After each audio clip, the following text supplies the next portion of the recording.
Youth കോൺഗ്രസിന്റെ വ്യാജ തിരിച്ചറിയൽ കാർഡ് കേസിൽ പ്രധാന പ്രതി മുഖ്യകണ്ണി ജെയ്സൺ മുകളേൽ പിടിയിലായിരിക്കുകയാണ്. യൂത്ത് കോൺഗ്രസിന്റെ കാസർഗോഡ് തൃക്കരിപ്പൂർ ഈസ്റ്റ് എളേരി മണ്ഡലം വൈസ് പ്രസിഡന്റ് കൂടിയാണ് ജെയ്സൺ മുകളേൽ. വിവരങ്ങളുമായി അനുരാഗ തിരുവനന്തപുരത്ത് നിന്ന് ചേരുകയാണ്.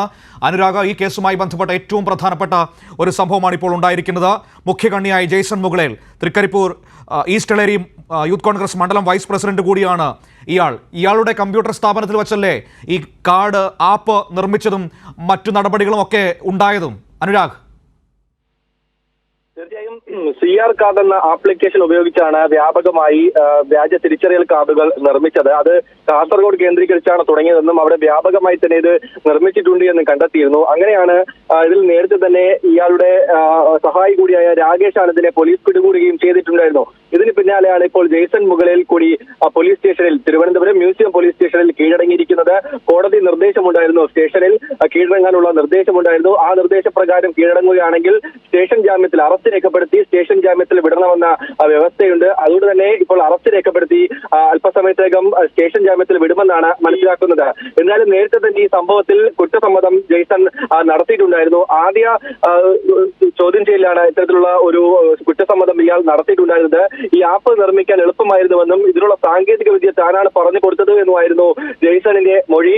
കാസർഗോഡ് കേന്ദ്രീകരിച്ച് തന്നെയാണ് ഏറ്റവും ആദ്യം കാർഡ് നിർമ്മിച്ചത് എന്നും ജെയ്സൺ പറഞ്ഞിട്ടുണ്ടായിരുന്നു. മാത്രമല്ല കേസിൽ കൂടുതൽ ആളുകൾക്ക് പങ്കുണ്ട് എന്ന കാര്യം എന്തായാലും പോലീസിന് വ്യക്തമായിട്ടുണ്ട്. ഇതിൽ ഈ കേസിൽ ആറാം പ്രതിയാണ് ജെയ്സൺ മുകളേൽ എന്നുള്ളതാണ്. നേരത്തെ ഇയാളുടെ കമ്പ്യൂട്ടർ സ്ഥാപനത്തിലെ ഒരു ജീവനക്കാരനായ രാകേഷ് ആനന്ദ്, ഇയാളെ മ്യൂസിയം പോലീസ് അറസ്റ്റ് ചെയ്തിട്ടുമുണ്ടായിരുന്നു.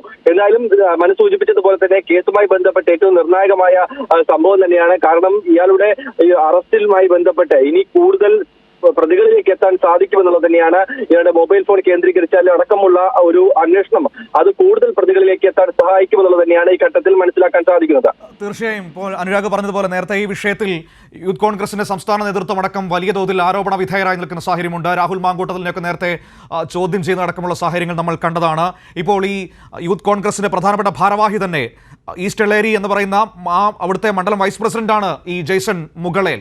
അപ്പോൾ ആ രീതിയിൽ നേതൃത്വത്തിലേക്ക് ഈ കേസ് കൂടുതൽ അടുക്കുകയാണോ? അങ്ങനെയാണോ മനസ്സിലാക്കേണ്ടത്? തീർച്ചയായും നേതൃത്വത്തിലുള്ളവർ തന്നെയാണ്, സംസ്ഥാന നേതൃത്വത്തിലടക്കമുള്ളവർ തന്നെയാണ് ഈ കേസിൽ അറസ്റ്റിലായിട്ടുള്ളത് എന്നതാണ് നമ്മൾ നേരത്തെ കണ്ടത്. അതിനൊപ്പം തന്നെ യൂത്ത് കോൺഗ്രസിന്റെ സംസ്ഥാന അധ്യക്ഷൻ രാഹുൽ മാങ്കൂട്ടത്തിൽ മ്യൂസിയം പോലീസ് സ്റ്റേഷനിലെത്തി ചോദ്യം ചെയ്യലിന് വിധേയമായതും നമ്മൾ കണ്ടതാണ്. എന്തായാലും ഇവരൊക്കെ തന്നെ സംശയത്തിന്റെ നിഴലിലാണ്. നേരത്തെ ചോദ്യം ചെയ്ത് വിട്ടയച്ചെങ്കിൽ പോലും ഇപ്പോഴും സംശയത്തിന്റെ നിഴലിൽ തന്നെയാണ് രാഹുൽ മാങ്കൂട്ടത്തിൽ ഉള്ളത് എന്നുള്ളതാണ്. എന്തായാലും തെളിവുകൾ ലഭിക്കുകയാണെങ്കിൽ ഒരുപക്ഷെ രാഹുലിലേക്ക് അടക്കം ഈ കേസ് എത്തുമെന്ന കാര്യത്തിൽ സംശയമില്ല. ഇപ്പോൾ രണ്ട് കേസാണ് ഈ വ്യാജ തിരിച്ചറിയൽ കാർഡ് കേസുമായി ബന്ധപ്പെട്ട് നിലനിൽക്കുന്നത്. ഒന്ന് ഡിവൈഎഫ്ഐ സംസ്ഥാന സെക്രട്ടറി അടക്കം നൽകിയ പരാതിയിലെടുത്ത കേസ്. ആ കേസിലാണ് ഇപ്പോൾ ജെയ്സൺ മുകളേൽ കൂടി മ്യൂസിയം പോലീസ് സ്റ്റേഷനിൽ ഹാജരായി അറസ്റ്റ് രേഖപ്പെടുത്തിയിരിക്കുന്നത്. മറ്റൊന്ന് ഈ മുഖ്യ തെരഞ്ഞെടുപ്പ് ഓഫീസർ നൽകിയ പരാതിയാണ്. അത് ക്രൈംബ്രാഞ്ചാണ് ഇപ്പോൾ അന്വേഷിക്കുന്നത്. കാരണം അത് വ്യാപകമായി തന്നെ സംസ്ഥാനത്ത് ഇത്തരത്തിൽ വ്യാജ തിരിച്ചറിയൽ കാർഡുകൾ നിർമ്മിച്ചു എന്ന കാര്യമുണ്ട്. അതിനൊപ്പം തന്നെ രാജ്യസുരക്ഷയെ ബാധിക്കുന്ന കേസാണ് എന്ന തരത്തിലുള്ള റിപ്പോർട്ടാണ് പോലീസ് തെരഞ്ഞെടുപ്പ് കമ്മീഷണർ നൽകിയത്. അതുകൊണ്ട് തന്നെ ആ പരാതിയിൽ സംസ്ഥാന വ്യാപകമായി അന്വേഷിക്കേണ്ടതുണ്ട് എന്ന് മനസ്സിലാക്കിക്കൊണ്ട് തന്നെ സംസ്ഥാന വ്യാപകമായി അന്വേഷിക്കാൻ കഴിയുന്ന ഏജൻസിക്ക് കൈമാറുകയായിരുന്നു. അങ്ങനെയാണ് ഇപ്പോൾ ക്രൈംബ്രാഞ്ച് അന്വേഷണം ക്രൈംബ്രാഞ്ച് ഡിവൈഎസ്പിയുടെ നേതൃത്വത്തിൽ ഈ ജെയ്സന്റെ ഒക്കെ നേതൃത്വത്തിൽ ഈ CR കാർഡ് ആപ്പ് ഡെവലപ്പ് ചെയ്യുകയും കാസർഗോഡ് അത് വെച്ച് വ്യാപകമായി വ്യാജ തിരിച്ചറിയൽ കാർഡ് ഉണ്ടാക്കുകയും പിന്നീട് അത് സംസ്ഥാന വ്യാപകമായി പ്രയോഗിക്കുകയും ചെയ്തു എന്നാണോ മനസ്സിലാക്കേണ്ടത്? തീർച്ചയായും ഇയാളുടെ മൊഴിപ്രകാരം തന്നെ കാസർഗോഡ് കേന്ദ്രീകരിച്ചാണ് ഈ ഒരു വ്യാജ തിരിച്ചറിയൽ കാർഡ് നിർമ്മിച്ച് തുടങ്ങിയത് എന്നത് ഇയാൾ തന്നെ പോലീസിന് മൊഴിയായി നൽകിയിട്ടുണ്ട്.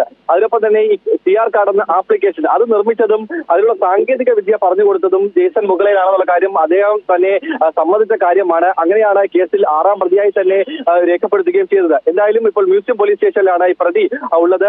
കോടതി നിർദ്ദേശമുള്ളത് കൊണ്ട് തന്നെ സ്റ്റേഷൻ ജാമ്യത്തിൽ വിട്ടേക്കും. ഇനി ഈ ചോദ്യം ചെയ്യൽ എന്തായാലും പ്രാഥമികമായ ഒരു ചോദ്യം ചെയ്യൽ കൂടി ഇപ്പോൾ സ്റ്റേഷനിൽ നടക്കുന്നുണ്ട്.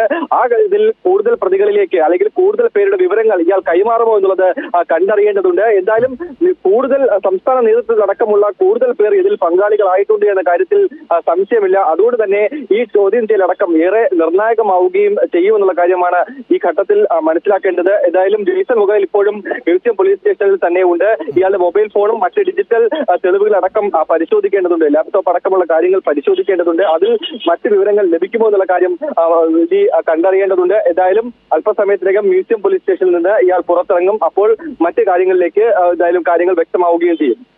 ശരി, അനുരാഗാണ് വിവരങ്ങൾ നൽകിയത്. യൂത്ത് കോൺഗ്രസിന്റെ വ്യാജ തിരിച്ചറിയൽ കാർഡ് കേസിൽ ഏറ്റവും നിർണായകമായ ഒരു ഡെവലപ്മെന്റാണ് ഇപ്പോൾ സംഭവിച്ചിരിക്കുന്നത്. ഇതിലെ മുഖ്യ കണ്ണികളിൽ ഒരാളായ ജെയ്സൺ മുകളേൽ, ഇയാൾ യൂത്ത് കോൺഗ്രസിന്റെ കാസർഗോഡ് തൃക്കരിപ്പൂർ ഈസ്റ്റ് എളേരി മണ്ഡലം വൈസ് പ്രസിഡന്റ് കൂടിയാണ്. ഇയാളിപ്പോൾ കീഴടങ്ങിയിരിക്കുകയാണ്. വിവരങ്ങളാണ് നൽകിയത് അനുരാഗ. ഇയാളാണ് ഈ CR കാർഡ് ആപ്പ് നിർമ്മിച്ചത്. ഇയാളുടെ നേതൃത്വത്തിലാണ് പിന്നീട് സംസ്ഥാന വ്യാപകമായി ആ ആപ്പ് ഉപയോഗിച്ചുകൊണ്ട് വ്യാജ തിരിച്ചറിയൽ കാർഡ് യൂത്ത് കോൺഗ്രസ് തെരഞ്ഞെടുപ്പിന്റെ ഭാഗമായി നിർമ്മിക്കുകയായിരുന്നു. ദേശദ്രോഹപരമായ ഒരു കുറ്റം കൂടിയാണ്, ആ രീതിയിൽ കൂടി കാണേണ്ട കേസ് കൂടിയാണ്. ഏതായാലും ഇയാളെ ഇപ്പോൾ പോലീസ് സ്റ്റേഷനിൽ പ്രാഥമികമായി ചോദ്യം ചെയ്യും. കാരണം ഹൈക്കോടതി നിർദ്ദേശമുള്ളതുകൊണ്ട് തന്നെ ഇയാളെ അറസ്റ്റ് ചെയ്ത് വിട്ടയക്കേണ്ടി വരും. പക്ഷേ അതിനു മുൻപ് പ്രാഥമികമായി ചോദ്യം ചെയ്യലടക്കമുള്ള കാര്യങ്ങൾ അന്വേഷണ സംഘം നടത്തുകയും ചെയ്യും. കൂടുതൽ വിവരങ്ങളിലേക്ക് എത്താൻ പറ്റുമെന്നാണ് പ്രതീക്ഷ. വിവരങ്ങളാണ് അനുരാഗ് നൽകിയത്.